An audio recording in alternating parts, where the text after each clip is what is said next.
Bonsoir à tous. Au nom de Hervé Lemoine, le président du Mobilier National, je vous souhaite la bienvenue aux Rencontres des Gobelins, la dernière de la saison, qui nous a permis de tisser un lien, si je puis dire, avec le textile. Sur toute l'année, facile. Hein. Dans la maison, on l'a fait souvent, celle-ci, tisser des liens. Donc en tout cas, on est très heureux de recevoir deux personnalités. Et c'est une manière un petit peu de terminer en chef-d'œuvre, j'allais dire, si ce n'est en feu d'artifice, autour de questions plus large que tout ce que l'on a examiné au cours de l'année sur vraiment les matériaux textiles. En tout cas, je cède la parole tout de suite à Muriel Barbier et on se retrouve à la fin avec des questions. Merci et très bonne soirée.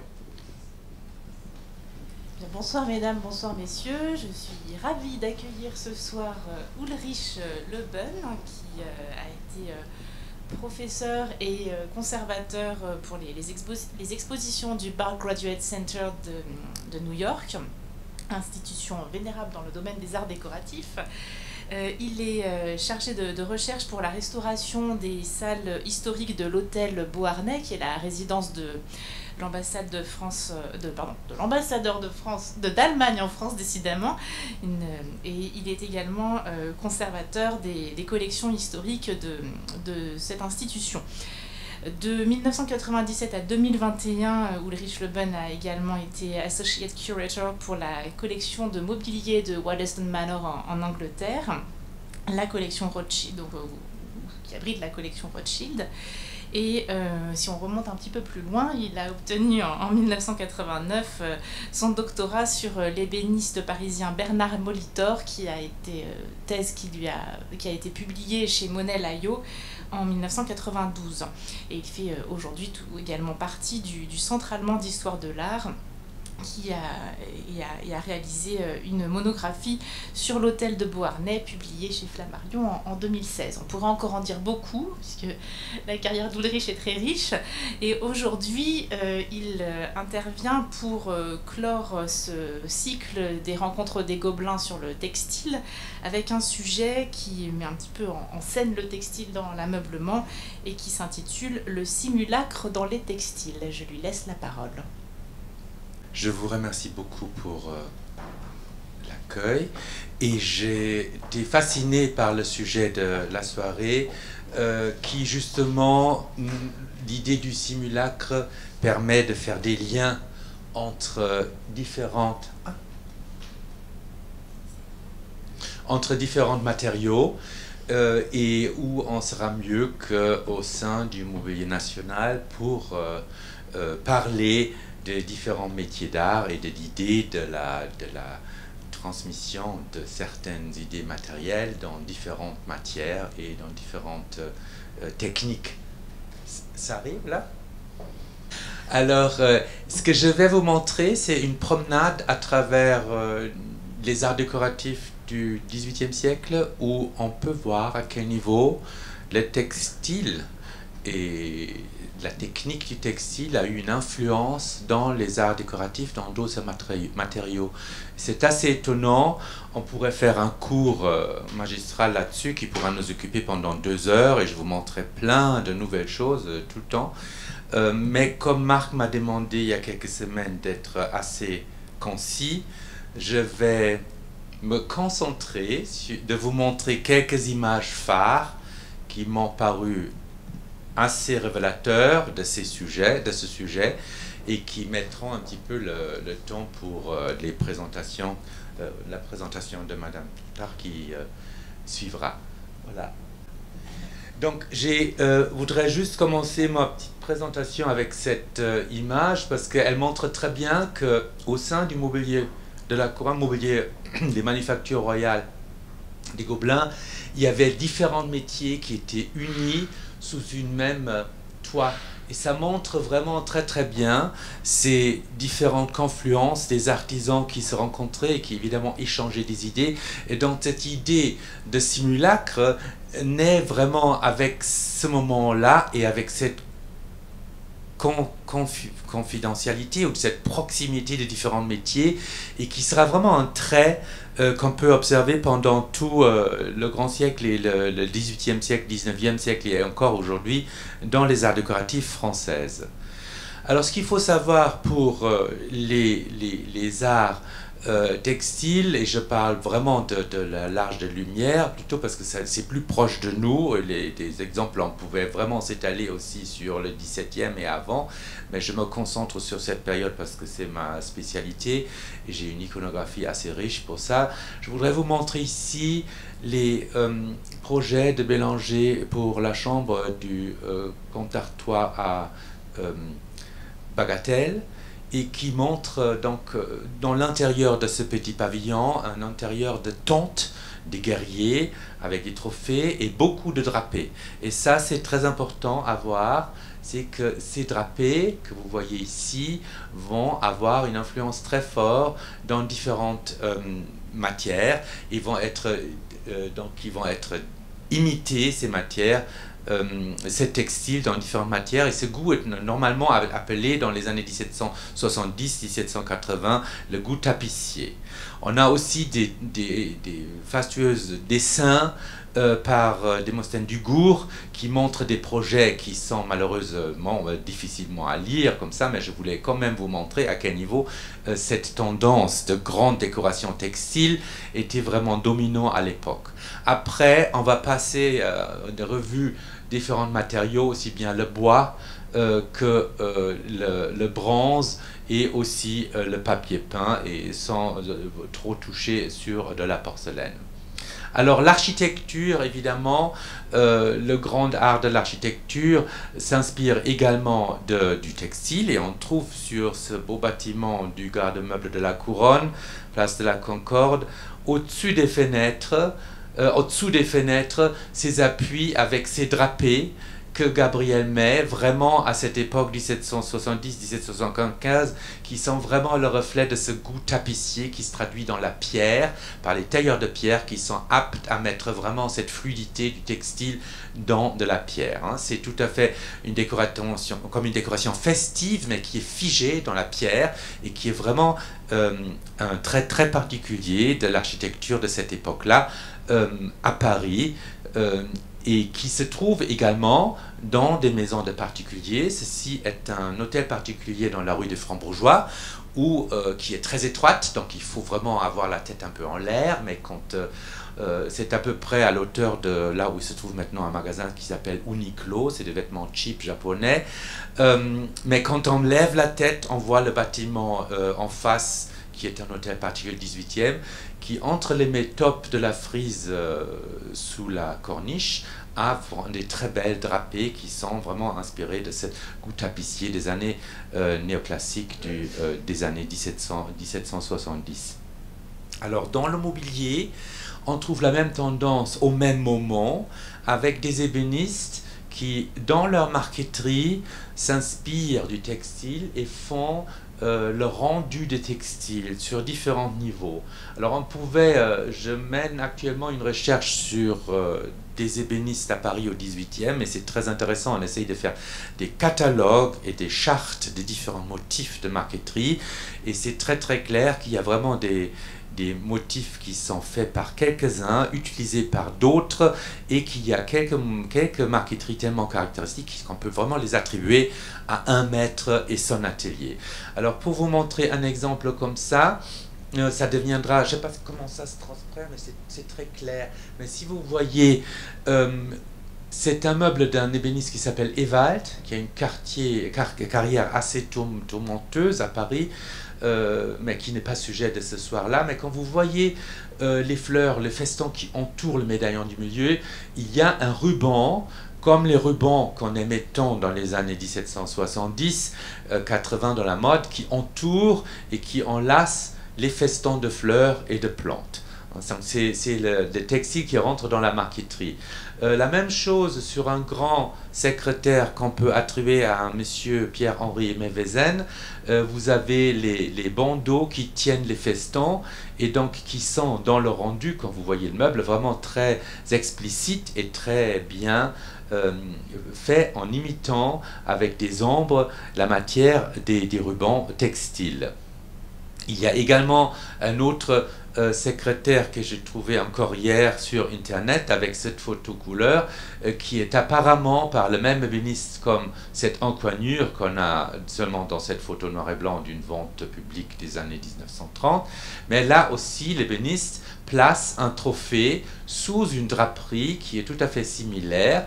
C'est plutôt une draperie comme on la ferait autour d'une fenêtre, mais là, c'est transposé dans du bois sur un meuble. Donc c'est vraiment une mode qui se trouve dans différentes matières et qui trouve son reflet vraiment dans les arts décoratifs et dans les intérieurs en France. Comme le siècle va avancer, on trouve dans les très hautes sphères de l'art de l'ébénisterie des ébénistes comme Martin Carlin qui fabrique des meubles en lac asiatique de la plus belle qualité et qui combine ces meubles en lac avec des bronzes de qualité aussi supérieure. Ainsi, je vous montre là un ensemble une grande commode avec 2 encoignures où le cul de lampe, si vous voulez, ou le bas est vraiment décoré d'une draperie qui imite le textile comme sur des festons en dessous des fenêtres ou sur une porte ou sous un alcôve. Hein. C'est cette merveilleuse continuité d'un thème qui est varié et que différents corps de métier essayent d'imiter et s'inspirent pour décorer leurs travaux et leurs ouvrages avec ces éléments. Alors là, c'est pour vraiment montrer en agrandi. On a des meubles à Waddesdon Manor, donc un pupitre à musique de Martin Carlin, une commode de René Dubois.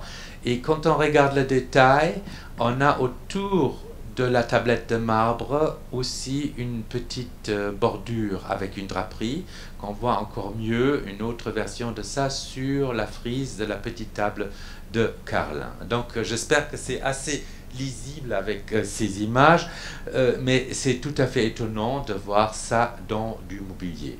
Et c'est des meubles de très grand luxe et de grande qualité, et ces motifs ils apparaissent assez souvent pour qu'on puisse dire que ça a dû vraiment avoir un engouement, et les clients et les clientes ont vraiment dû vouloir ce genre de mobilier. Une manifestation de ce goût assez étonnante est une commode estampillée Grand Jean dans les collections Rothschild de Waddesdon Manor, où on a une commode peinte qui a beaucoup terni, donc les surfaces ont beaucoup terni avec l'âge, mais ce qui est absolument épatant, c'est que le marbre rouge qui couvre la commode et continue en dessous avec une draperie qui imite un damas rouge cramoisi. Donc c'est aujourd'hui un peu falsifié avec les couleurs, mais si, comme j'ai mis mon flash là-dessus, comme c'était ma collection, je pouvais vraiment m'amuser à faire avec les meubles ce que je voulais et les regarder sous tous les sens. Vous voyez bien ici le cordage qui retient le rideau, mais qui tente à vraiment imiter ou à s'accorder avec le rouge du dessus de marbre. Hein. C'est tout à fait théâtral, tout à fait étonnant, et un objet vraiment unique, mais qui montre l'art des laqueurs français à leur apogée. Il y a d'autres matières comme le bois qui ont imité ce goût tapissier. Là, c'est un baromètre que j'ai photographié quelque part, je ne sais plus où c'était vraiment, mais là c'est en bois sculpté doré, donc un baromètre où on a accroché en dessous de la boîte, du boîtier de baromètre, aussi une draperie qui semble vraiment imiter le nœud de 2 cordons reliés au tablier, au cul de lampe de ce baromètre. Je vous montre également, et là c'est malheureusement trop clair ici, un buffet normand à la maison qui vient de la grand-mère de mon ami et qui était dans la famille depuis toujours, mais là on voit qu'en Normandie aussi, ça c'est un détail de la traverse inférieure, il y a un drapé sculpté dans la masse du chêne massif et qui montre que ces motifs qui étaient en bronze, qui étaient faits en bronze et en pierre à Paris, se découlaient dans les provinces en bois, et la sculpture était vraiment faite d'une très belle facture. Hein. C'est ça qu'on peut voir quand on étudie. On donne toujours beaucoup de poids au mobilier de Paris et aux créations parisiennes, mais quand on voyage dans les départements en France, on voit des soi-disant provinces, on constate que là aussi il y avait un artisanat d'une très grande qualité et des artisans tout à fait capables et tout à fait au goût du jour à assimiler des idées qui venaient de Paris pour en faire leur propre interprétation. C'est très intéressant quand on visite et quand on voit comme ça le mobilier soi-disant de province qui a vraiment ses grandes qualités.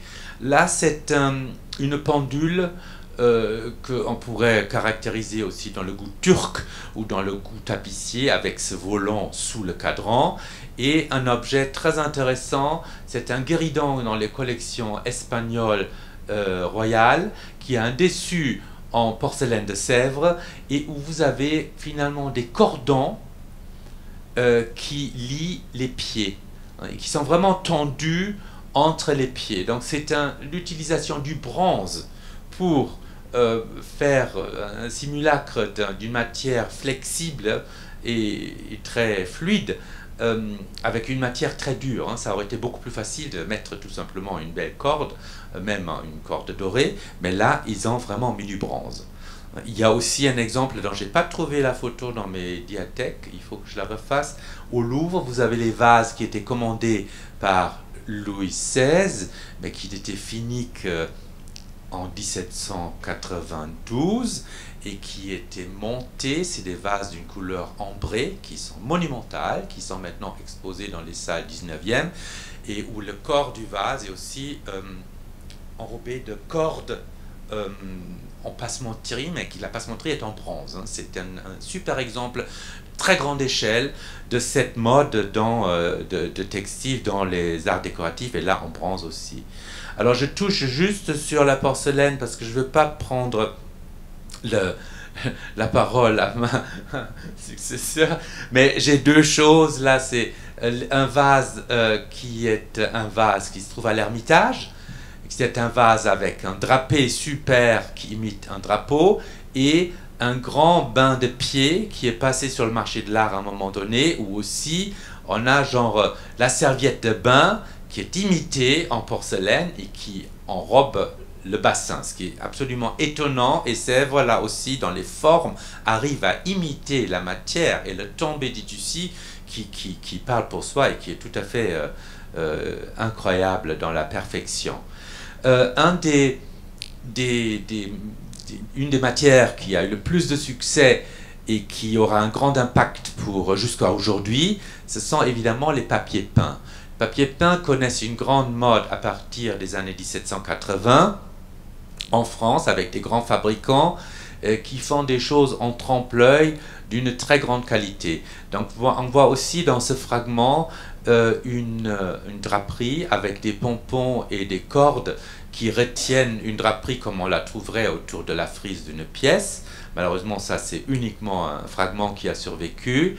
On trouve dans les papiers peints beaucoup de motifs qui vraiment imitent des indiennes ou même des cotons imprimés de la manufacture de Jouy, comme ici.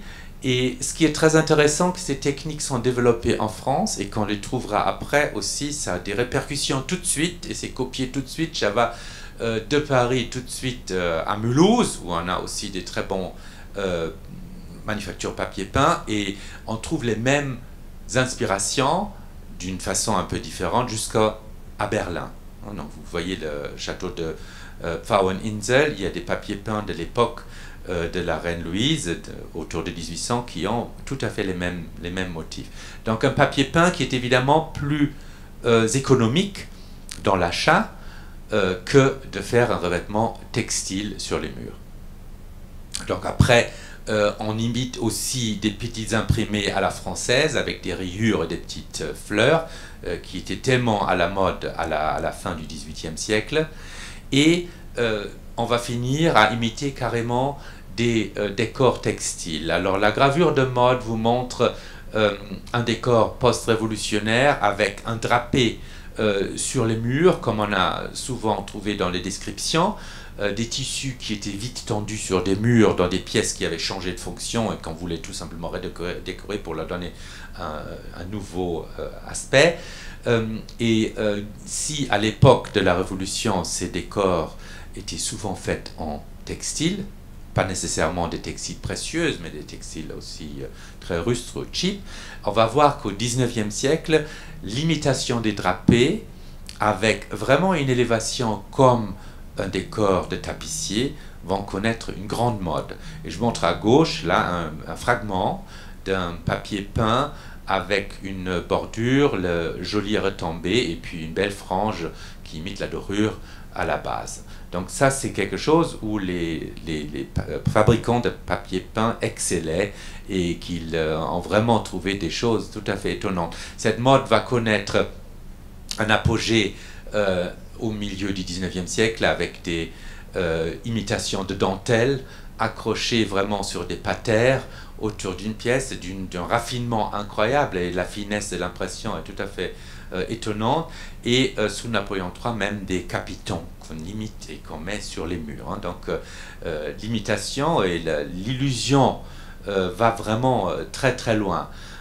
Et je vous montre ça pour clore un peu les décors, vraiment l'apogée de ces décors, qu'on peut discuter l'aspect esthétique, si on aime ou on n'aime pas, mais c'est un phénomène incroyable de voir ces décors de papier peint très très riches, qui apparemment, à un moment donné, étaient vraiment toute la mode. Et qui étaient combinés dans les pièces, évidemment, de ceux qui pouvaient se le permettre, avec des décors en textile. C'est très intéressant, un peu que effleurer ce sujet qui en le préparant, ça m'a beaucoup fasciné, parce qu'il y a des pièces dans des châteaux en France et en Allemagne qui ont gardé le décor en textile. Donc on pourrait s'étaler là-dessus, c'est tout à fait un sujet passionnant.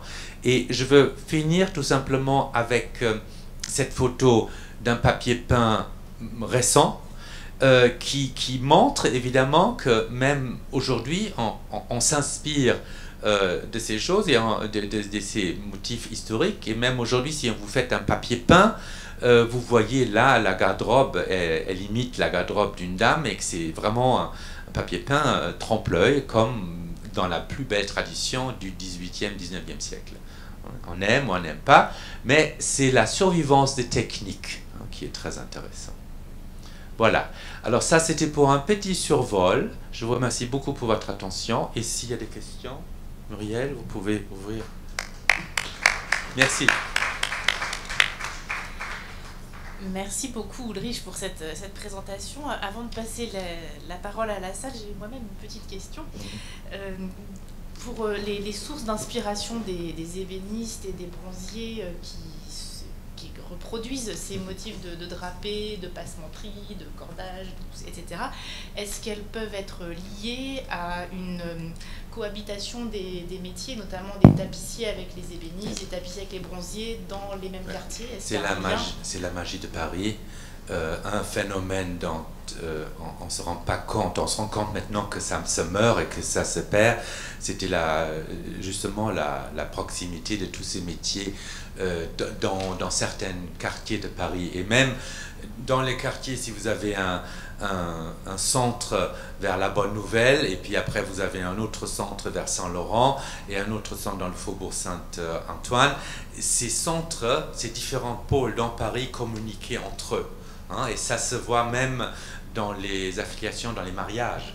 Donc vous avez les pôles dans Paris ou à la périphérie de Paris, mais après il y a vraiment des communications entre les différents métiers. Quand vous voyez par exemple les ébénistes qui vendent, et les petits compagnons qui ne sont pas forcément maîtres, ou les petits marketeurs qui fabriquent ces merveilles, il transite forcément chez le tapissier ou chez le marchand de mode, le marchand de meubles qui a chez lui le décor textile. Donc il y a vraiment, ça se passe comme encore aujourd'hui. Moi je dis toujours à Paris, on travaille sur le trottoir. Hein. C'est pour pas dire autre chose, mais les plus belles rencontres se trouvent dans la rue, et ça s'est fait comme ça aussi à l'époque. Hein. Et c'est ça ce qu'aujourd'hui chacun est devant son petit écran à la maison, on s'enferme, mais au fait ça se passait vraiment sur le trottoir. Hein. Et c'est là où j'ai régénéré des idées, et c'était le petit voilà. On constate effectivement que ces artisans ont vu des drapés, ils ont compris comment c'était attaché, et qu'ils doivent connaître les tapissiers aussi, et le travail du tapissier, c'est assez flagrant. Alors, est-ce qu'il y a des questions dans la salle? Comme d'habitude, j'en ai. Oui, en t'écoutant, ça me faisait rappeler l'origine de ce jeu du textile dans l'œuvre d'art, qui remonte au moins à l'Antiquité, mais qui est repris à la Renaissance, notamment dans la salle de la signature, non, dans la salle de la bataille de Constantin, je crois, au Vatican, où on voit une fresque qui représente une tapisserie, en fait. Mais au-delà de ça, est-ce qu'il y a pas un enjeu de paragone, comme on dit à la Renaissance, de rivalité des arts? C'est-à-dire, le paragone au XVIe siècle, c'est la rivalité entre la peinture et les sculptures, l'un disant qu'il est supérieur à l'autre. Est-ce qu'il n'y a pas assez rapidement dans les arts décoratifs aussi cet enjeu de montrer que l'un peut aller plus loin que l'autre? Par exemple, il y a un très beau sujet, c'est le textile dans la tapisserie. On voit notamment dans toutes les tapisseries des demeures royales au XVIIe siècle des effets de soierie, des effets de textile, mais aussi des effets de pierre, des effets. Donc voilà, est-ce que au XVIIIe siècle, il y a l'effet décoratif, l'effet de trompe-l'œil, l'effet théâtral, mais aussi ce côté un peu compétitif. Nous, on peut dépasser notre art textile, on peut montrer autre chose. Je crois que dans le domaine de la porcelaine, hein, c'est vraiment là où ça viendra vraiment. Je crois que la commode de Grandjean à Waddesdon Manor est un des rares exemples qui essaye de faire ça. Elle est très terne aujourd'hui, elle est sortie de son contexte, mais probablement ça s'inscrivait dans un intérieur où tout allait ensemble. Hein. Je dirais des choses comme ça. Quand on pousse tellement loin une pensée, je crois que c'est tout à fait concevable que ça vienne d'un contexte qu'on a maintenant perdu, mais c'était probablement ça. Et ce que je trouve très étonnant avec le mobilier de Carlin, si vous avez 3 meubles, et au Louvre aussi il y a comme ça encore des groupes de meubles qui sont restés ensemble, on voit que déjà le fait d'en avoir 3 dans une seule pièce et groupés ensemble, ça crée une magie tout à fait étonnante. Je crois qu'on a vraiment du mal aujourd'hui, même avec tout l'effort des grands décorateurs et tout ce qu'on nous a fait montrer, illustrer ces dernières 20 années, avec des reconstitutions, on ne peut pas s'imaginer comment c'était. C'était au-delà de nos imaginations, c'est pour ça que c'est très important de consulter des documents de l'époque, même s'ils sont fanés, mais ils sont là, et des gravures, des descriptions, parce que ça donne vraiment beaucoup plus de profondeur. Vous voyez, c'est pour ça que je tiens beaucoup au dessin de Bélanger. Parce que je crois que quand on s'imagine ça matérialisé, c'est étonnant. Mais je crois qu'il y a une exposition qui va s'ouvrir à Dijon. Elle était à Nantes. Je ne sais pas si quelqu'un de vous a déjà vu cette exposition sur la mode. Moi, les Français sont très drôles avec la publicité pour les expositions. Moi, j'ai appris par les Américains qui m'ont dit qu'à Nantes, il y a une très belle exposition et qu'elle va venir à Dijon, donc je peux la voir. Après, mes amis du musée Galliera m'ont dit oui, on a collaboré à ça, oui, très bien. Mais là, il y a des tableaux qui sont absolument fous. Et un des conservateurs de Galliera m'a montré un tableau que j'ai pas là, mais c'est apparemment un peintre de province. Les têtes des jeunes dames sont vraiment banales, mais j'ai jamais vu une représentation d'un taffetas comme ça dans la peinture. Vous sentez le tissu avec le craquement de la soie. Et je crois que là, ça dépend de la technique. Si vous avez quelqu'un qui est vraiment acharné à vouloir rendre le textile, là, celui-là qui a fait ce tableau absolument sublime, il a vraiment été dans la matière. Hein. Voilà. Les plus beaux textiles sont représentés dans les sujets les plus, j'allais dire, les plus ternes, notamment les sujets religieux. Au XVIIe siècle, dans la peinture italienne, bon, les sujets, on les connaît, les crucifixions ou autres, et en fait, c'est pas les sujets qui comptent, c'est la représentation des textiles, où on a tous les types de textiles qui vont depuis la robe de bure jusqu'à la soie et au taffetas, et on sent là la compétition de l'artiste à être le meilleur dans la représentation soit de la carnation, soit dans le textile, donc l'envie de dépasser la toile. Tout à fait.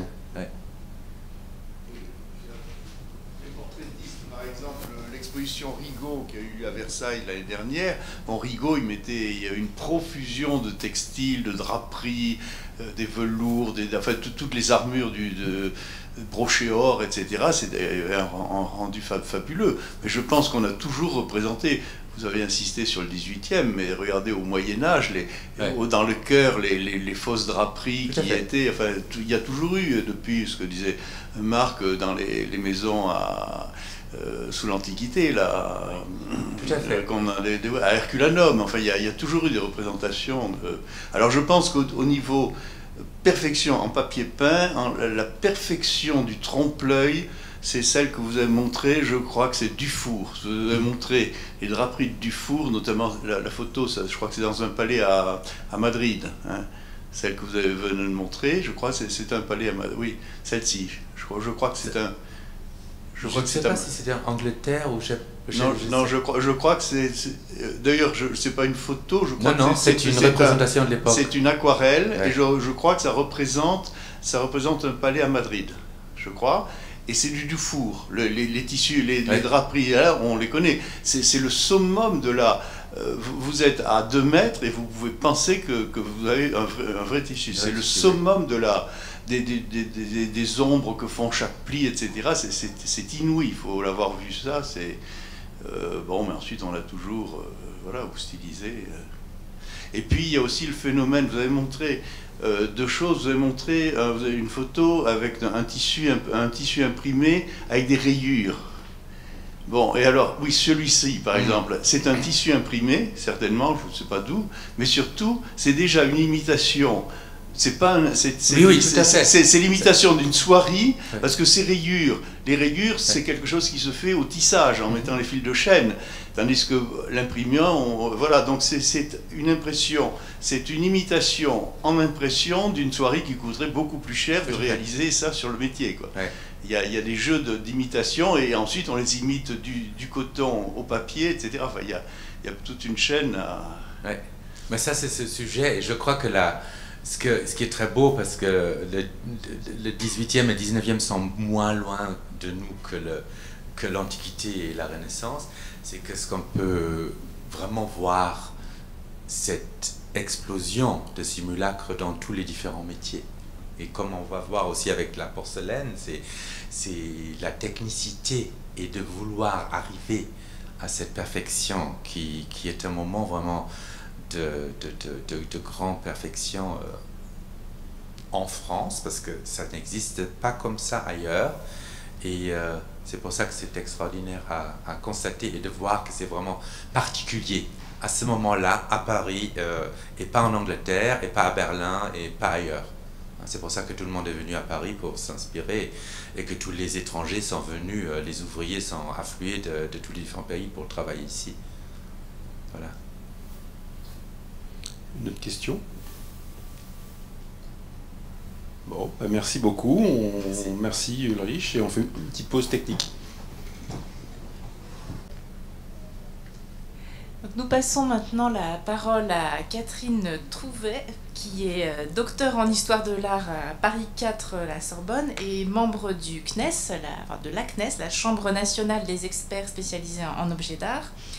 Et c'est en qualité de vice-présidente des Amis du Musée national de la céramique de Sèvres qu'elle est là aujourd'hui, aussi en tant qu'experte, j'imagine. Elle organise des visioconférences visant au développement de la connaissance dans le domaine des arts du feu. Donc c'est une grande promotrice de ce domaine des arts du feu, et elle enseigne également à l'Institut européen supérieur des arts. Ce soir, nous allons avoir la chance de l'écouter sur les relations entre la porcelaine et le textile, avec un sujet intitulé « Sèvres au XVIIIe siècle, les décors à l'imitation du textile ». Et je lui laisse la parole. Je vous remercie, je remercie toute l'équipe du Mobilier National donc, de m'avoir invité ce soir pour vous parler effectivement de Sèvres au XVIIIe et ces fameux décors à l'imitation textile. Alors, ce qu'il faut savoir, c'est que la manufacture de Sèvres, finalement, depuis sa création, ça donne à l'imitation. Finalement, que ce soit avec la mise au point de la porcelaine tendre, hein, à l'imitation de la porcelaine de Chine, que ce soit avec la reprise du style de Meissen hein, dans les premiers débuts, jusqu'à ce que finalement Sèvres détrône sa rivale et soit à son tour imité. Toujours est-il qu'à partir de 1760, eh bien, Sèvres poursuit sa politique d'imitation.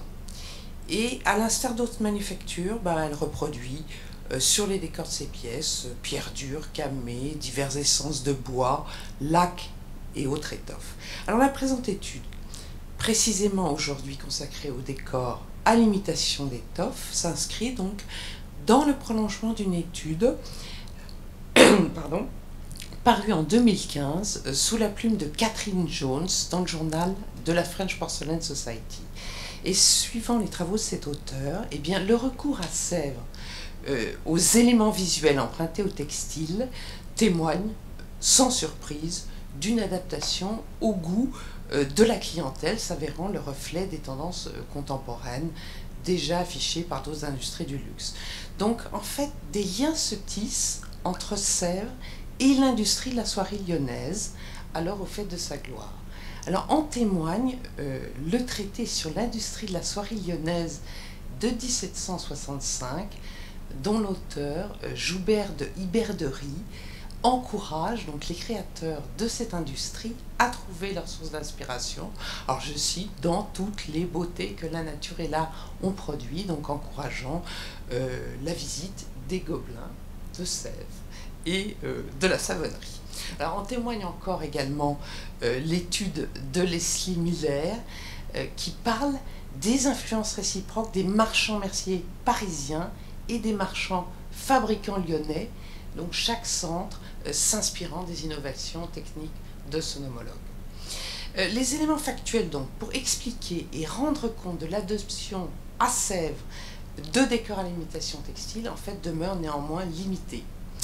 Alors que les sources des scènes peintes, on les connaît toutes finalement, enfin bon nombre ont été retrouvées, eh bien il n'en va pas du tout de même pour les motifs reproduisant les étoffes. Aucune mention par exemple dans l'inventaire général de 1774 ne retrace l'existence de gravures, de dessins ou même d'étoffes qui auraient pu servir de source d'inspiration. Donc à Sèvres, ces décors sont confiés aux fleuristes. C'est le nom des peintres de fleurs et de motifs. Et en vertu de la hiérarchie des genres, eh bien ces artistes sont généralement les moins bien payés de l'institution, loin derrière les peintres de figures et les peintres d'oiseaux. Parmi eux, on note plus spécifiquement les noms de Pierre-Antoine Méraud, dit Méraud l'aîné, je parlerai de Méraud l'aîné, Charles-Louis Méraud le Jeune, Jean-François Micot, Guillaume Noël, Denis Levé, Philippe Grouet ou Louis-Jean Thévenet. Alors tous ces artistes sont rentrés dans les années 50 à Sèvres, enfin à Vincennes à l'époque. Si l'imitation de lac donc, est associée à une vision exotique, eh bien la reprise des textiles parmi les décors renvoie inversement à l'intimité du décor intérieur, à la somptuosité des robes de cour. Alors à Sèvres, des approches très différentes sont utilisées pour ces décors s'inspirant d'étoffes. Pour certaines pièces, à dater du milieu des années 60, eh bien les motifs peints à l'imitation d'étoffes semblent peu en lien avec la forme qu'ils recouvrent entièrement. Les motifs semblent appartenir au répertoire préexistant de Sèvres, comme les fleurs, les guirlandes, et sont agencés de façon répétitive. Pour d'autres productions, alors on observe des motifs isolés qui s'harmonisent plus habilement avec la forme des pièces, donc rappelant les échantillons textiles ou les fragments issus de livres de modèles d'étoffes. Donc ce travail de frises colorées peut venir souligner le bord des pièces, à l'imitation de passementeries, de galons, plus que de tissus, bien que parfois l'étendue qu'il recouvre laisse place à l'ambiguïté. Ces décors donc donnent un véritable aperçu de la broderie scintillante, du damas, de la robe de cour, dont la clientèle de Sèvres est coutumière. Plus rarement, cette frise sera agencée, on verra, pour constituer le motif central de pièces.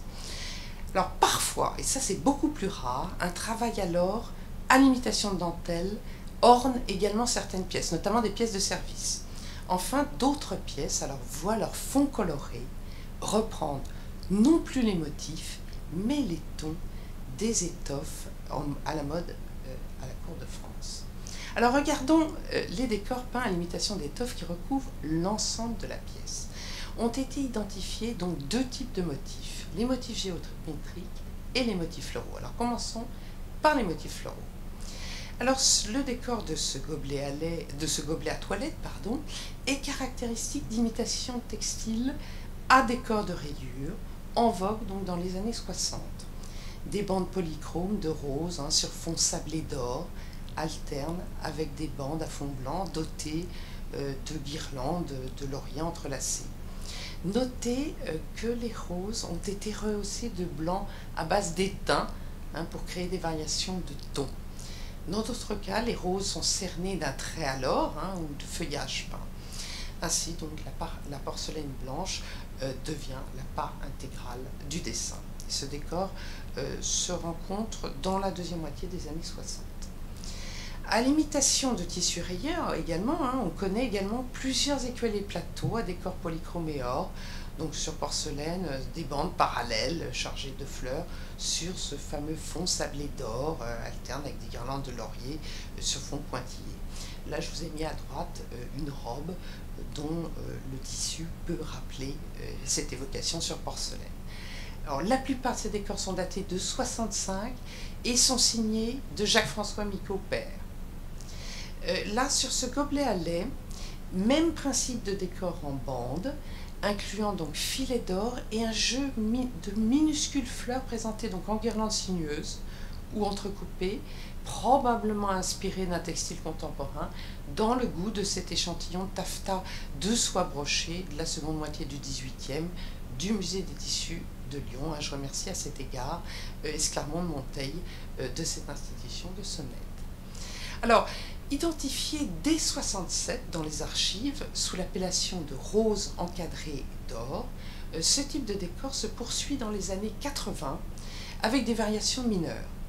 Des roses donc encadrées de guirlandes de laurier ou de simples filets à l'or se détachent sur fond bleu céleste, vert parfois, ou parfois blanc rehaussé de minuscules points bleus, comme ici.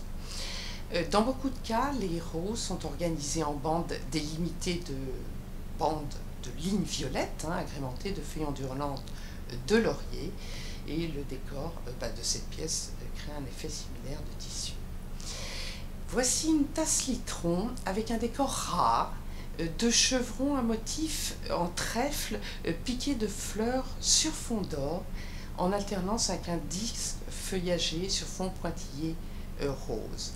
Alors, les nouveaux décors à Sèvres étaient réalisés à titre d'essai sur des tasses, en particulier de forme litron, ce qui est peut-être le cas ici. Le décor sinueux, alors sur fond blanc de guirlandes de fleurs polychromes enlacées sur un ruban bleu dont on parlait tout à l'heure, de ce gobelet bouillard, rappelle ce fragment de soie chinée de la seconde moitié du XVIIIe siècle. Alors, comme de nombreux motifs décoratifs du milieu des années 60, ce motif de treillis reflète les modes des textiles d'ameublement ou d'étoffes vestimentaires. On le retrouve alors sur ce pot à sucre à droite du service Garrick, conservé aujourd'hui au Victoria and Albert Museum, ou ce gobelet enfoncé de la collection Marton. Ici, par rapport aux pièces montrées précédemment, les motifs de la sous-tasse ont été adaptés en motif radiant, donc davantage adapté à la forme de la pièce. Ce motif a été repris à la manufacture anglaise de porcelaine de Worcester vers 1770 sous l'appellation de Hope Treillis. Alors les motifs à bandes, motifs floraux à bandes, ont été d'une diversité incroyable.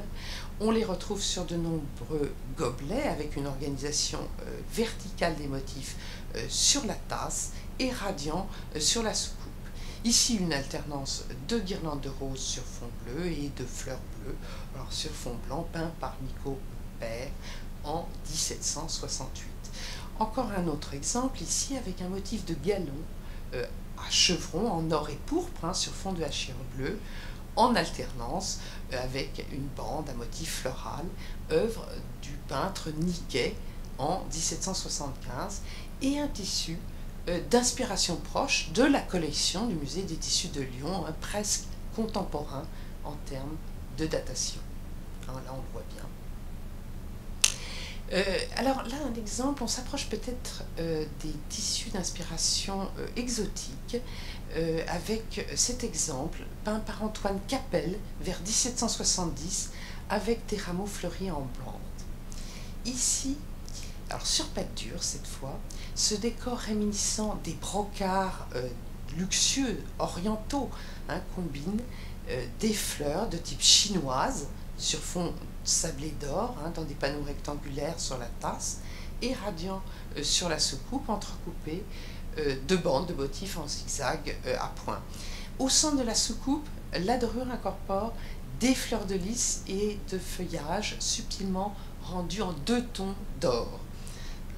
Il s'agit d'un des rares exemples connus de décors à l'imitation d'étoffe par le meilleur peintre de fleurs de la manufacture, Armand Jeune. Ici, même principe, mais il s'agit cette fois d'un décor concentrique qui s'harmonise avec le galbe de la pièce.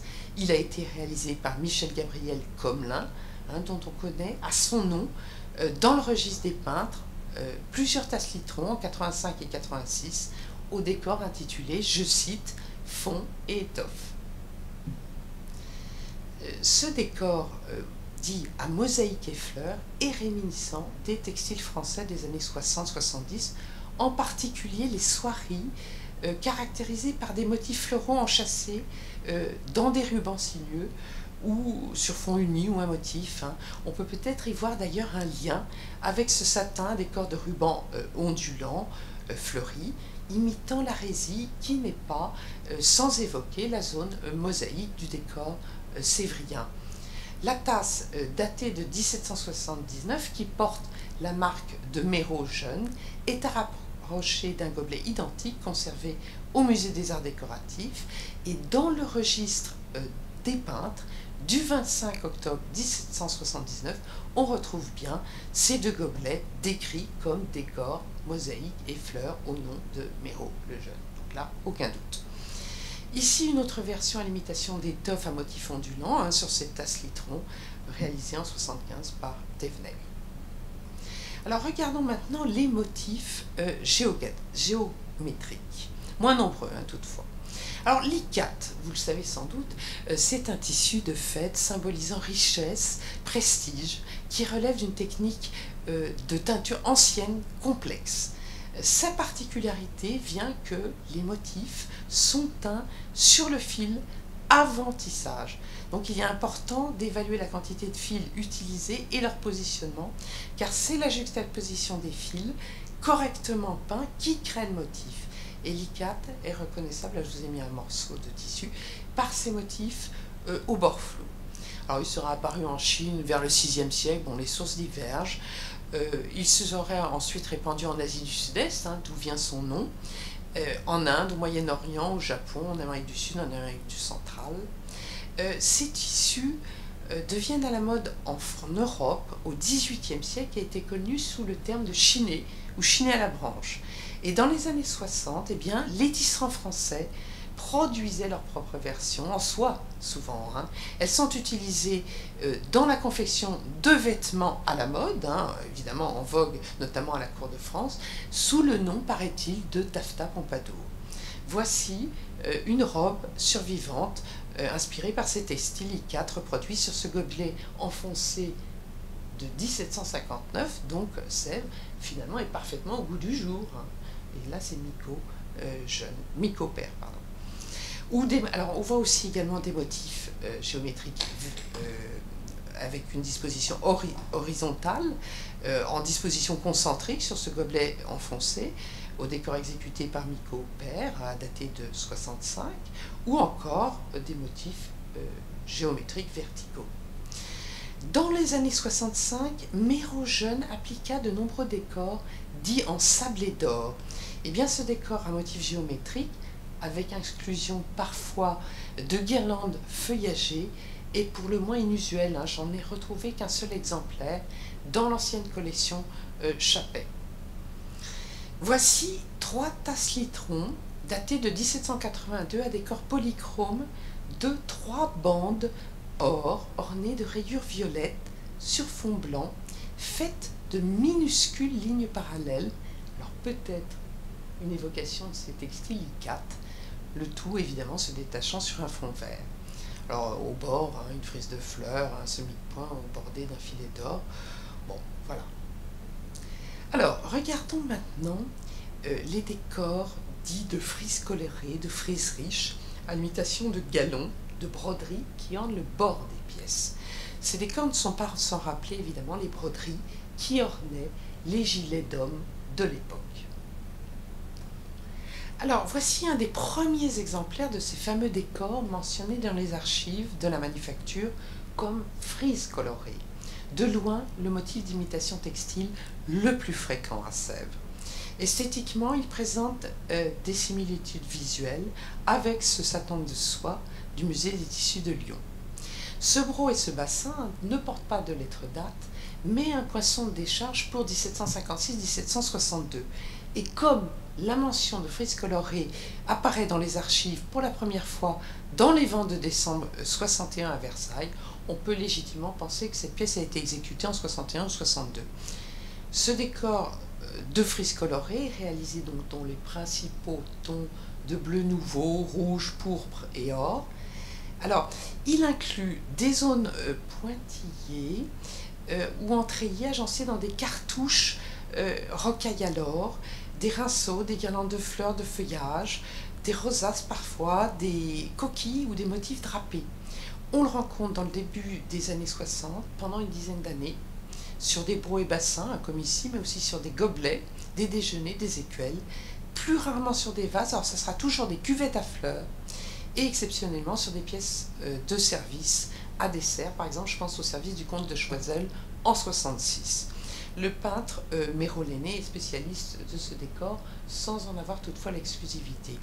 Voici deux exemples d'écuelles à motif de fleurs colorées, de frises colorées, pardon, décorées par Micot, de guirlandes de fleuris polychromes, de frises colorées avec des motifs drapés, coquilles, rosettes, etc. Une pièce de ce type fut vendue à la comtesse de Brionne pour 216 livres. Donc ça vous donne une idée des prix. La seconde par Guillaume Noël. Alors ce qu'on peut dire, c'est que la répétition de ces motifs de draperie, de campanules, de guirlandes de fleurs, etc., laisse penser que les peintres se sont appuyés sur des gravures ou des dessins comme guide visuel, bien qu'aucune source n'ait été identifiée à ce jour.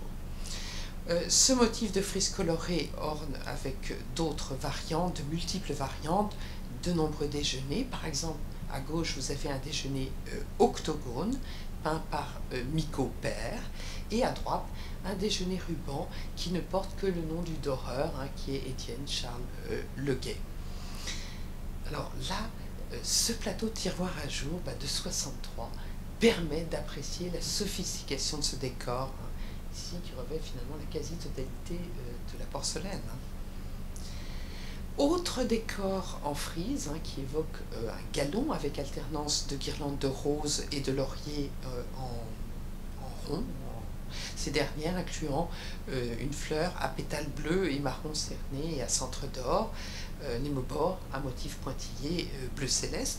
Ce travail est caractéristique de Méroléné, vers 1770 jusqu'en 1780, et vous voyez à droite une variante sur ce gobelet à lait. Ici, un décor constitué d'une frise florale filetée d'or, de larges campanules stylisées qui, tête bêche, se succèdent dans 3 couleurs différentes, dont une à l'or.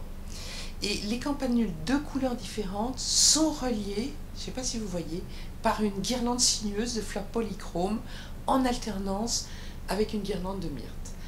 Ce décor a été mis au point pour le service livré en 66 au marquis Émeric Joseph de Durfort, qui était alors ambassadeur de France en Autriche, après avoir occupé un poste similaire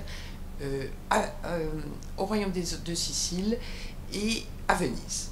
Alors il fut élevé au rang de duc de Sivrac en 74.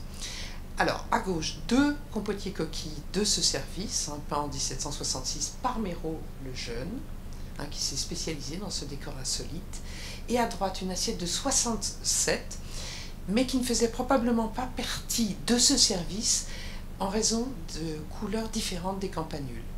Notez que ce décor fut copié ensuite à Paris sur porcelaine dure. Je connais un bassin à Broughton Castle, dans l'Oxfordshire.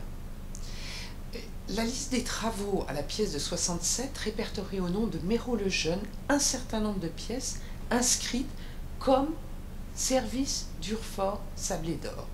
Alors il y a une écuelle sans plateau, il y a des gobelins enfoncés, il y a des déjeuners, un poteau et sa jatte, mais curieusement, il n'y a aucune assiette, aucune pièce de service de table.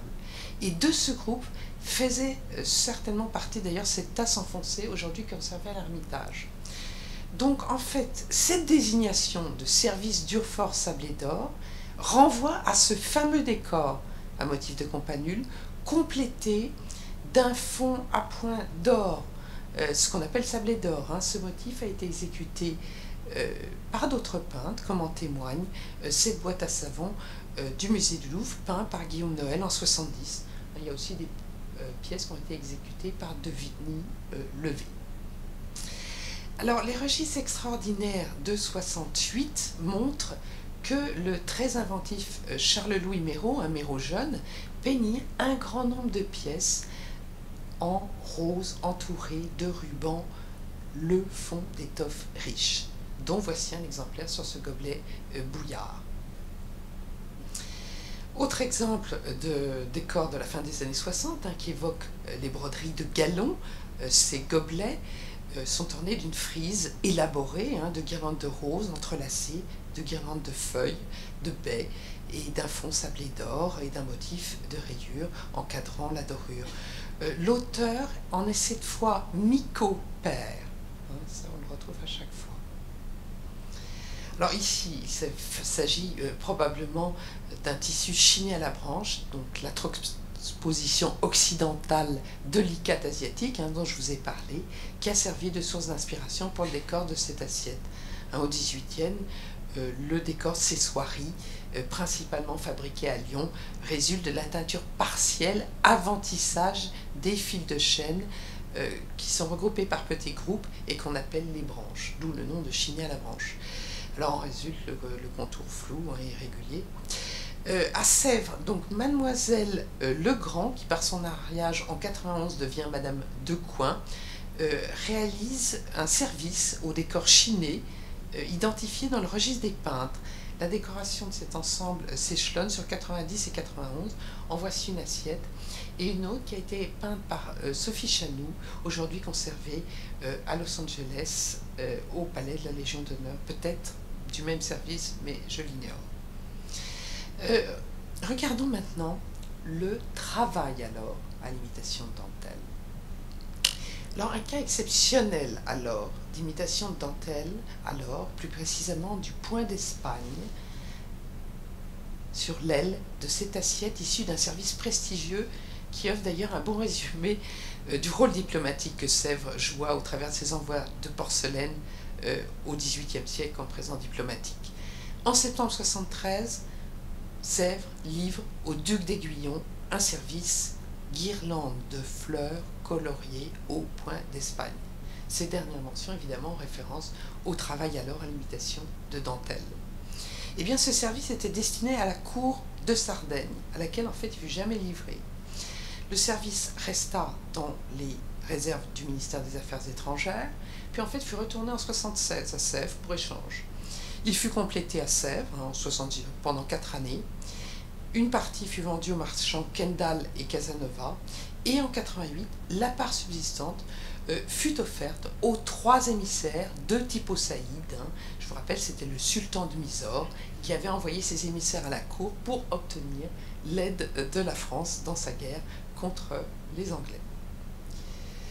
Alors maintenant, regardons maintenant les couleurs de fond à l'imitation d'étoffes qui furent introduites donc au début des années 80 à Sèvres. Le 18e, c'est le siècle de la couleur.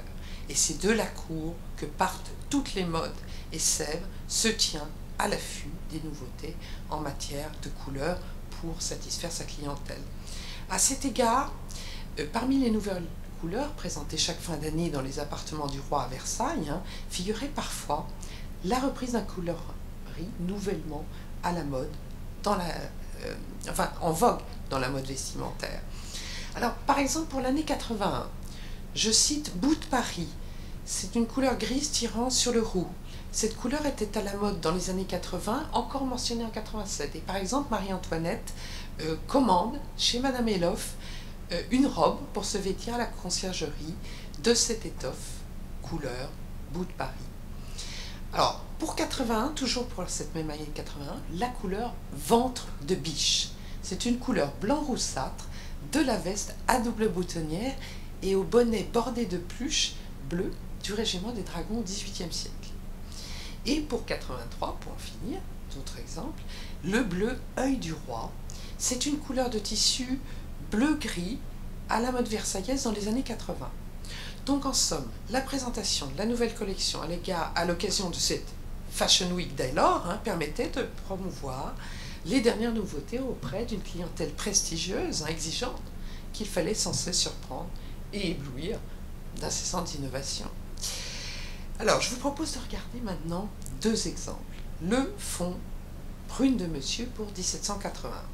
L'examen de cette tasse litron de troisième grandeur de l'ancienne collection Ziznis, qui porte la marque d'Antoine Capel et la lettre date CC pour 1780, a permis d'identifier ce très rare fond prune de monsieur de couleur violette en la confrontant avec cette mention d'archives du 16 janvier 80, du registre des peintres, donc au nom de Capel évidemment.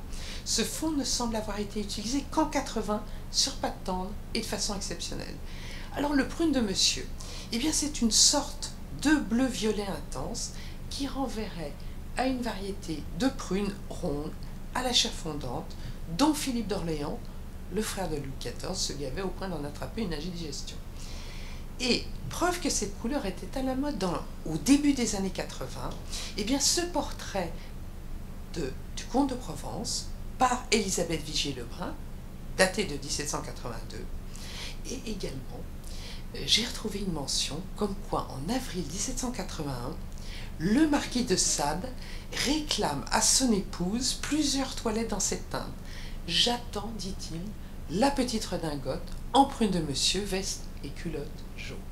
Bon, second exemple, le fond mer de doigt. De même, donc, l'analyse de cette tasse litron émaillée de deuxième grandeur du Getty, qui porte la lettre date DD pour 1780, a permis à Adrienne Sassoon d'identifier la couleur mer de doigt comme fond utilisé pour la pâte tendre. On le retrouve d'ailleurs dans le registre des peintres et d'enfournement pour l'année 80, l'année 81 et l'année 84. Alors cette couleur de fond mer de doigt fut également employée pour les frises des assiettes du service Perlin-Barbeau de la reine Marie-Antoinette, dont plusieurs exemplaires sont aujourd'hui conservés à Trianon. Alors, cette même année 81, apparaît à la cour de France une nouvelle couleur mise à la mode par la reine Marie-Antoinette, le caca dauphin, nommé d'après la couleur du dauphin Louis de France, né le 22 octobre. Alors, on ne peut s'empêcher de rapprocher cette nouvelle couleur du fond, de ce fond désigné mer de doigt et mentionné dans les archives depuis 1780. On en retrouve en effet une unique et surprenante mention de fond caca dauphin au nom de Capel dans le registre des peintres se rapportant à 2 gobelets et soucoupes de troisième grandeur en date du 6 octobre 81, donc antérieure à la naissance du dauphin. Bah, l'explication pourrait être la suivante. La consignation des informations sur le registre des peintres pouvait intervenir chaque fin de mois dès lors que le peintre à Sèvres était rémunéré mensuellement. La mention caca dauphin a ainsi pu être portée fin octobre, postérieurement à la naissance du dauphin, mais pour une pièce peinte le 6 octobre, donc antérieurement à l'heureux événement. La couleur mer de doigt aurait été opportunément renommée caca dauphin pour reprendre la désignation nouvellement en vogue à la cour. De surcroît, l'absence de toute autre occurrence de mention caca dauphin dans les archives pourrait confirmer le fait que les couleurs caca dauphin et mer de doigt n'en forment qu'une. Pour finir, 2 exemples de motifs qu'on pourrait peut-être confronter avec des motifs de textile. À gauche, un déjeuner octogone, le peintre Méraud Lenné, dont la pièce porte la marque, n'est pas l'auteur du paysage. Il n'est pas peintre de paysage. Donc il est l'auteur probablement de ces motifs de fond. À droite, sur un plateau losange, en fond à motif de treillis avec un ruban rouge et bleu enlacé enfermant un médaillon de pointe, de fleurs en pointillé, pardon. Ce décor, alors lui, il fut probablement réalisé par Boulanger, qui est d'horreur, mais on ne le sait pas toujours. Il est également peintre de motifs, et il n'est pas l'auteur du paysage, mais c'est celui qui signa la pièce et qui réalisa ce motif.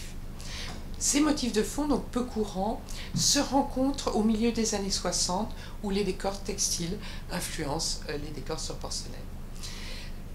Alors, conclusion, Sèvres est parfaitement au goût du jour, en proposant à partir des années 60 ces décors à l'imitation d'étoffes en lien étroit avec l'univers de la mode vestimentaire et du décor intérieur, en vogue à la cour.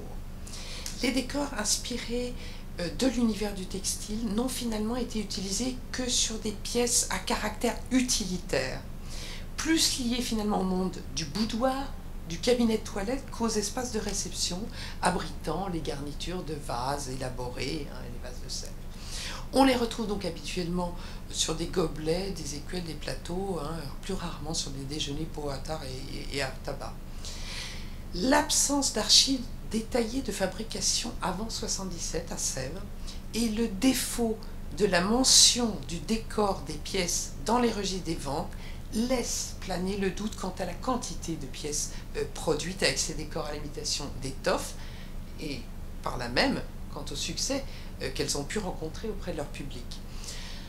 Au confluent des deux branches du luxe français, l'industrie textile et celle de l'or blanc, constituée par la nouvelle production de porcelaine, et bien les pièces de Sèvres, à décor d'étoffe, frappent par leur diversité, leur originalité, la somptuosité des effets obtenus. Elles sont un nouveau témoignage de la créativité contemporaine française qui s'exprime dans la mode et le décor intérieur à l'origine du rayonnement des arts décoratifs du royaume au XVIIIe siècle. Je vous remercie de votre attention à tous. Si vous avez des questions, vous pouvez m'écrire.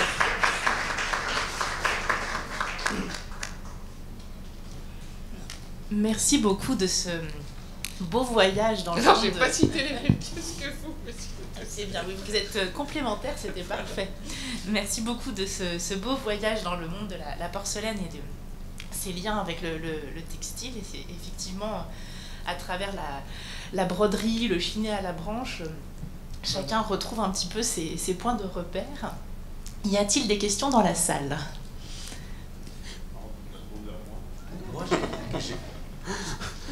j'ai une question. Oui. Je suis fasciné par l'idée des modèles.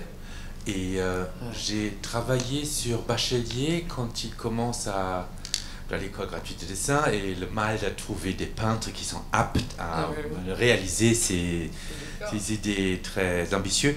Mais quand je pense quand le tableau de réception de Boucher, de François Boucheron-Armide fut transporté à Sèvres pour être copié, qui faisait le plateau de la table Rocher de Saxe Station. Ils ont transporté le tableau, donc il est sorti du Louvre, il est venu. Les collections, les vases de nom étaient achetés pour servir de modèle à la manufacture. Donc, qu'est-ce que vous pensez? Est-ce que vous ne croyez pas qu'ils avaient les fleurs, qu'ils avaient les tissus? Ils ont eu accès à tout ça, non? Moi, je le pense. Je pense parce qu'effectivement, ça paraît difficile de penser que c'est né de l'inspiration de... Mais on n'a retrouvé aucune trace directe. Aucun modèle. Mais on peut peut-être dériver du fait que les tableaux étaient, après, quand ils ont fait les super grands tableaux, et ils ont envoyé les collections royales, les tableaux pour venir à la manufacture. Oui, bien sûr. Très privilégié et il y avait vraiment ce lien. Donc on voulait les meilleurs pour la manufacture. Oui. Mais ce qui est quand même vrai, c'est que ces décors, quand même à l'imitation d'étoffe, ce sont quand même les décors les moins prestigieux à Sèvres. C'est loin derrière les peintures de figures, même les décors d'oiseaux. Ce que j'ai dit, c'est les peintres les moins bien rémunérés. Incroyable pour nous aujourd'hui. C'est les moins bien rémunérés. Sauf, je vous ai montré une tasse d'Armand, qui était Armand le Jeune, qui était le peintre de fleurs le mieux rémunéré. Mais ceux-là, donc ce que je l'ai dit, c'est pas les décors les plus prestigieux. C'est très rare sur les vases, qui sont les pièces prestigieuses. Donc voilà. Il y a eu une mode, mais c'est pas ce qui faisait finalement l'emblème de la manufacture, hein, ces pièces-là. Très intéressant, Ouais. Ça, c'est évident. Et ce ne sont pas des pièces qui... Quand on regarde, par exemple, des pièces... alors, parfois, dans le registre des ventes, j'ai dit que c'était très difficile de les retrouver. Mais quand je regarde les prix, ce ne sont pas des pièces qui font des prix élevés. C'est loin des pièces avec les décors figurés, etc. Ouais. C'est lié au... C'est ce que j'ai dit, au monde intérieur du boudoir. C'est pas des pièces, c'est des pièces d'usage. Et d'ailleurs, les étoffes reproduites en porcelaine ne sont pas non plus les étoffes les plus coûteuses. Alors, il y a effectivement ces dentelles qui sont des pièces exceptionnelles, mais on n'a pas de brocart à gros relief de fil d'or. Ce sont des gourgourans, des petits cantillés. Bon, le chiné à la branche est un peu coûteux aussi parce que compliqué à faire, mais on est effectivement plus dans le registre des textiles qu'on retrouve dans les appartements privés plus que dans les grands appartements de réception. C'est ça. Mais c'était peut-être d'ailleurs conçu pour s'harmoniser avec ces espaces auxquels ils étaient destinés. Hein. C'est probablement le cas. Et les vêtements portés dans ces espaces-là et voilà, je pense que c'est ça. Et c'est vrai que le luxe du XVIIIe siècle était absolument fabuleux. Votre exposé laisse quand même sans voix, vu la créativité des motifs que vous nous avez présentés. Moi, une question que je me posais, c'est quand même des pièces qui sont très fortes en termes de présence par leur couleur. On les imagine dans un intérieur. Est-ce qu'il y a quand même une volonté d'harmonie par rapport au décor ambiant et donc du coup, est-ce que la commande d'une pièce de Sèvres ou l'achat d'une pièce de Sèvres est quand même faite par ce qu'on appellerait un décorateur, est-ce qu'il y a une logique? Parce que c'est quand même... quand on voit une tasse, une assiette, mais voir tout un ensemble sur une table, il faut qu'il y ait un décor harmonique général. Voilà, on se demande s'il y a je dirais pas une pensée, mais une vision esthétique globale. Alors, ce qu'on peut dire, en tous les cas, ce qui est certain, c'est que les clients de Sèvres, c'est authentiquement la cour de France. Donc en fait, Sèvres cherche à être en adéquation avec ce qui est à la mode. Et effectivement, je pense que ça revient assez bien, parce que finalement, comme le soulignait monsieur, Bachelier achète des modèles, c'est les modèles qui vont être en accord avec la clientèle exigeante, hein, clientèle hautement exigeante. Et oui, moi je pense qu'ils s'accordent avec la mode des décors. Alors des décors intérieurs, effectivement, hélas, c'est sans preuve. Ça reste sans preuve. Voilà ce qu'on peut dire. On est quand même habitué aujourd'hui à un décor de table extrêmement neutralisé, pour ne pas dire pire, du blanc, des couleurs, voilà quoi, et qui ne peut que s'intégrer avec le reste, alors que là il y a vraiment une force, un geste esthétique très très fort. Oui, oui. Et puis alors quelque part, bon, c'est aussi pour la cour une façon de manifester son rang, hein, quand vous déployez un service de Sèvres authentiquement à la mode, à la dernière... mais c'est une façon de manifester son rang. Voilà, aussi. Mais aussi, alors ce que je voulais dire, c'est que ces pièces-là aussi n'ont pas fait l'objet de cadeaux diplomatiques. Ce qui est la preuve que ce n'étaient pas des pièces qui étaient authentiquement considérées comme des pièces maîtresses. Enfin, ça, il faut bien le dire aussi. Ouais. Comme quoi, on peut être piégé par son propre regard. Parce qu'on voit ça, on se dit... c'est du grand luxe, alors que peut-être pas. Il y a après... C'est une question très intéressante, parce que moi je pense... par exemple, j'ai beaucoup travaillé au début sur le mobilier en porcelaine. Je ne sais pas ce que vous en pensez, parce qu'on dit que c'est un mobilier de courtisane et de princesse, mais ça n'a vraiment... on dit qu'il y a la table que Marie-Antoinette aurait donnée à la comtesse de Auckland comme un cadeau diplomatique, mais c'est très difficile, tout le monde en achète, et les princesses en veulent, et les reines aussi, mais où est la place vraiment? Pour moi, c'était très difficile. Évidemment, nous, on est en admiration, on dit c'est absolument incroyable comment ça a pu être fait et que ça a survécu. Mais le statut à l'époque, je trouvais ça très intéressant qu'on disait aussi toujours que c'était des meubles féminines, parce que pourquoi? Pour l'admiration, on peut avoir ça aussi, c'était toujours lié un peu à la frivolité, vous voyez, c'est un peu ça, de toute façon, hein, finalement. Et puis, c'est une mode aussi. Sèvres, une fois qu'elle a détrôné Meissen, eh ben, elle est à la mode. Et en fait, ça sert aussi de cadeau diplomatique. Donc la mode se répand dans les cours européennes. Et tout le monde veut la même chose. Vous savez, hein, c'est la mode, même à l'heure actuelle, tout le monde veut la même chose. Donc, et puis à partir du moment que ça part du sommet, eh bien, effectivement, tous les gens veulent la même chose. Et ça, c'est à toutes les époques, hein, finalement. C'est à toutes les époques, c'est pas seulement au 18e. C'est encore au 19e. Hein. Très très bien. Même M. Macron, par exemple, avec son service, son fameux service. Y a-t-il une question? Vous n'avez pas parlé, il y a à Sèvres, il y a aussi des décors historiés en camailleux ou bleu ou rose, de scènes pastorales la plupart du temps, et c'est qui sont concomitantes des créations de Jean-Baptiste Huet à Jouy. Est-ce que, voilà, c'est aussi du textile? Oui. Voilà, alors, effectivement... Là... Alors, j'ai jamais retrouvé les mêmes. Alors, je ne sais pas si on a étudié ces décors-là, et si on en a... Bon, c'est d'après des estampes. J'ai pas retrouvé de choses communes à Jouy de Jean-Baptiste Huet, ce qui est le plus important. Il n'y a pas que lui, mais... Et puis des pièces de Sèvres que je connais moins peut-être que vous, certainement, ça c'est sûr. Et voilà, je sais pas, mais qui doivent être issues de gravures, d'estampes. C'est toujours issu d'une estampe sur papier. Alors, je vais vous répondre, cher monsieur, que je connais bien. Moi, je n'ai pas cité ces décors, tout simplement parce que, pour moi, toutes ces pastorales, inspirées par Boucher, sont créées d'après des gravures et pas d'après des étoffes. Ah oui, ça serait, d'accord, oui, ça serait, voilà. Ça serait pas... Donc, en plus, j'avais que 30 minutes. Oui, donc, oui, d'accord, oui. Voilà, pour moi, c'est ça. Oui, c'est d'après les mêmes choses, et c'est quand même concomitant, à peu près. On est, enfin... Jouy, c'est plutôt la décennie 80. Hein. Et voilà, donc c'est beaucoup plus tard à Jouy. Oui, c'est un peu la décennie un peu plus tard. Oui, c'est la décennie 80-90, la grande fin, puis même au-delà. Oui. Ouais, d'accord. Et alors au niveau des couleurs, c'est très intéressant. On en avait parlé une fois avec Muriel Barbier là sur justement le nom des couleurs en textile, ailleurs. Alors vous avez cité caca du dauphin, tout ça, mais par exemple il n'y a pas en textile, on n'emploie pas du tout l'expression bleu céleste. Oui, non, mais bleu céleste, là je ne l'ai pas cité parce que c'est en référence à l'Empire céleste, en fait, à la Chine. Oui, mais le bleu céleste qui a Sèvres veut dire quelque chose.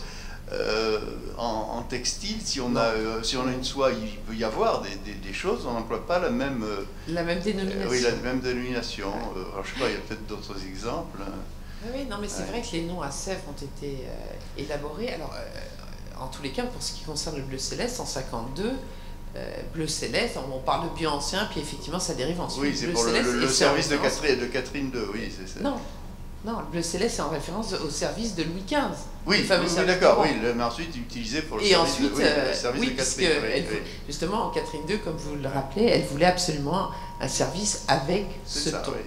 Et on pouvait le faire que sur pâte tendre, alors qu'à l'époque, on lui avait proposé sur pâte dure, et on lui a dit, écoutez, on est désolé, si vous voulez cette couleur, ça sera de la pâte tendre.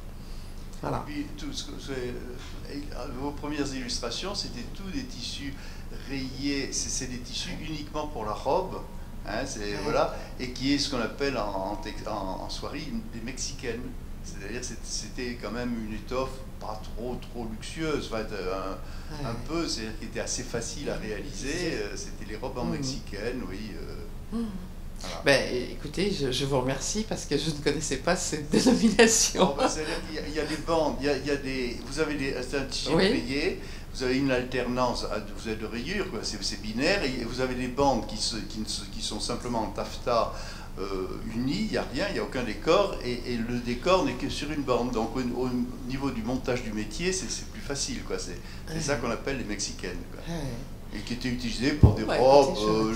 Voilà, il y avait beaucoup plus luxueux. C'était pas les robes de cour, n'étaient pas en mexicaine, c'était des robes de bourgeoises, Ah oui, donc il y a bien Donc si vous me dites ce ne sont pas des tissus luxueux qui ont été imités, ce sont des pièces qui sont utilitaires qui ont été fabriquées, ce ne sont pas les peintres les plus cotés de la manufacture qui ont travaillé, donc ces décors, même si on en apprécie aujourd'hui l'extravagance, enfin la beauté, eh bien ces décors n'étaient pas des pièces considérées comme...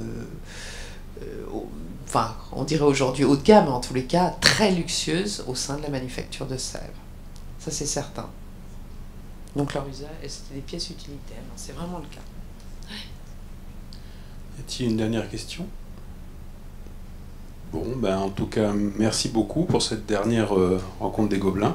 Je vous signale juste que mardi prochain, 31 octobre, on fera une présentation d'un livre de Daniel Alcoy, 31 mai, pardon, 31 octobre, de 31 mai, avec Ulrich qui sera présent, et vous avez une petite annonce sur la table, donc on pourra se retrouver à cette occasion. Merci beaucoup et très bonne soirée. Merci. Merci.